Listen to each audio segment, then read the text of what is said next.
Hello friends, स्वागत है आपका सूरज क्लासेस में। आज हम देखने वाले क्लास 12 का सेकंड चैप्टर, जिसका नाम है दो ध्रुवीयता का आंदोलन। अब इस चैप्टर में हम देखेंगे समय पहले कि सोवियत था क्या, वो प्रभावित कैसे हुआ।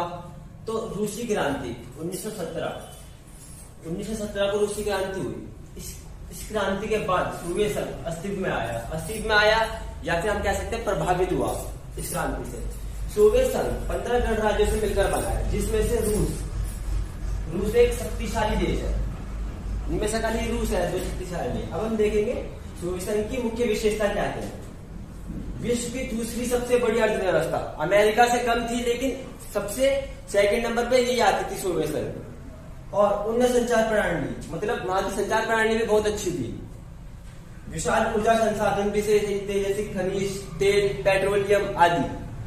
अब उन्नत घरेलू उपभोक्ता, मतलब खाने पीने की चीजें जहाँ सुविधा उपलब्ध हो जाया करती थी। आवागमन की इच्छा, अच्छी सुविधाएं थी, जैसे कि आना जाना, संचार प्रदान प्रदान करना, दूर कहीं। कम्युनिस्ट पार्टी, यहाँ पे एक पार्टी का शासन था। जैसे कि हमने देखा था सोवियत संघ की कमियां, देखेंगे कमियां क्या क्या है सोवियत संघ की। राजनीतिक आर्थिक संस्थाओं में कमजोरी, मतलब जो वहां की संस्था थी, राजनीतिक संस्था में बहुत कमजोरी आ गई थी। संसाधनों का गलत उपयोग हो रहा था। जो वहां के संसाधन थे, तेल, खनिज, पेट्रोलियम, उन सबका बहुत गलत उपयोग हो रहा था। कम्युनिस्ट पार्टी यह एक ऐसी पार्टी है जिसमें खाली एक ही सरकार रहेगी, एक ही हाथ में रहेगी। जनता की इच्छा को पूरा नहीं कर पा रही थी और जनता को गलत जानकारी दे रही थी कि सोवियत संघ विकास कर रहा है, लेकिन ऐसा नहीं था। सोवियत संघ विकास नहीं कर पा रहा था।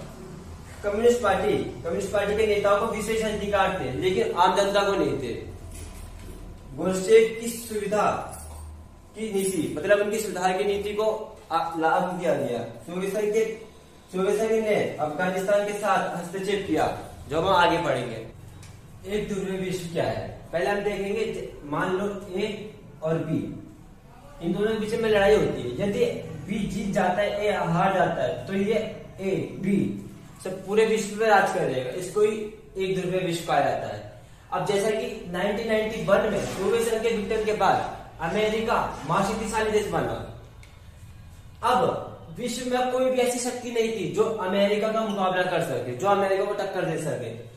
विश्व में अमेरिका का वर्चस्व, मतलब उसको ज्यादा प्रभाव होने लगा। अमेरिका ही सबसे शक्तिशाली बन गया। अमेरिका का वर्चस्व सभी देशों में देखने को मिला, जैसे कि सामाजिक, सांस्कृतिक, सैन्य, व्यापार, इन सभी में अमेरिका को अधिक प्रभावित। अब हम देखेंगे सोवियत संघ के विघटन के परिणाम क्या थे। शीत युद्ध की समाप्ति, जब विश्व युद्ध हो रहा था, शीत युद्ध, तो अमेरिका जीत गया। इसमें क्या लाभ हुआ, इसमें शीत युद्ध समाप्त हो गया। दूसरी दुनिया का पतन।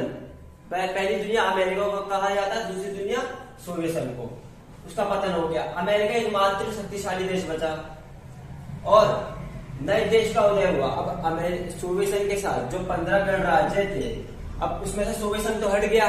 जो उनके 14 देश बचे थे ना, उन सब ने अपने नए नए देशों का उदय करा और इसमें विचारधाराओं की लड़ाई खत्म हो गई। अब हम देखेंगे मध्य पूर्व संकट, अफगानिस्तान में जो सब से ज्यादा जाति वाले लोग रहते थे, वो रहते थे पश्तून, ये रहते थे 42%। और दूसरे पे जो हमारा आता है वो है ताजिक रहते थे हमारे 27%।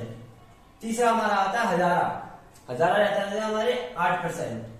चौथा हमारा आता है उज्बेक रहते थे 9%। तो सबसे ज्यादा जाति वाले लोग रहते थे वो रहते थे पश्तून के 42। अब हम थोड़ी अफगानिस्तान की भौगोलिक स्थिति के बारे में जानने की कोशिश करेंगे। यहाँ की जो भूमि होती थी वो बिल्कुल उपजाऊ नहीं होती थी। यहाँ पे खेती तो थी नहीं, मतलब कुछ भूमि थी जहाँ पे होती थी खेती, मतलब नहीं होती थी। रेगिस्तान इलाके के चारों ओर भूमि से घिरा हुआ था, मतलब यहाँ पानी था ही नहीं, ना मात्र पानी था वहां पर, एकदम बहुत कम। पाकिस्तान और अफगानिस्तान की बीच की रेखा को ढूंढ रेखा भी कहते हैं। अब हम देखेंगे अफगानिस्तान में कुछ नए बदलाव आए।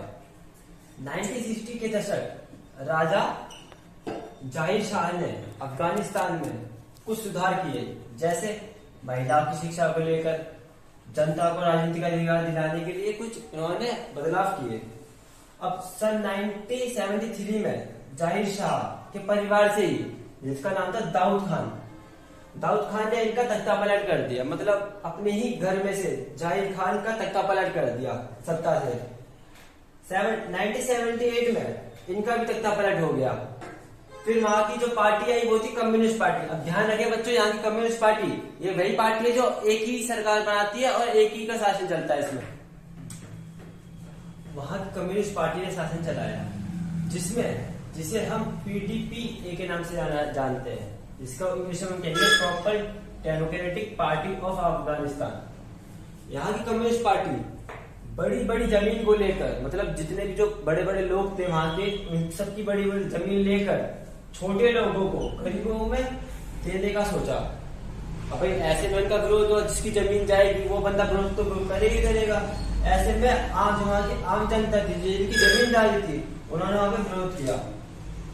ऐसे में वहां पे विरोध हुआ, संघर्ष बढ़ने लगा। ऐसे में PDP ने सोचा कि अब हमें सोवियत संघ की मदद मांगी उन्होंने, और सोवियत संघ ने इतनी बड़ी गलती कर दी कि इनकी मदद कर दी, क्योंकि उस टाइम उसका भी युद्ध चल रहा था जिससे वो अमेरिका के साथ था। सोवियत संघ ने 1989 को हस्तक्षेप किया अफगानिस्तान के साथ। सोवियत संघ ने 24 जो वहां के मुस्लिम देश थे, जितने भी मुस्लिम देश थे सबने इसका विरोध किया। इस बात को क्या सोवियत संघ, जिसे हम यूएनओ भी कहते हैं, यूएनओ ने भी इसका विरोध किया। यहाँ तक अमेरिका ने भी इसका विरोध किया। अमेरिका ने कहा कि अब उनका अपना पर्सनल मामला है, वो खुद सॉल्व कर लेंगे, लेकिन नहीं, सोवियत संघ नहीं माना। इतना ही विरोध करने के बाद सोवियत संघ नहीं माना और सभी विद्रोही इकट्ठा हो गए।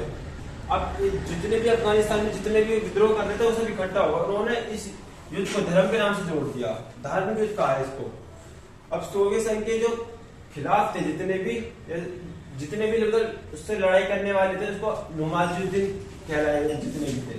अब सोवियत संघ के खिलाफ जो थे वो पहला था पाकिस्तान, अमेरिका, चीन, सऊदी अरब तथा मुस्लिम अन्य देश शामिल थे।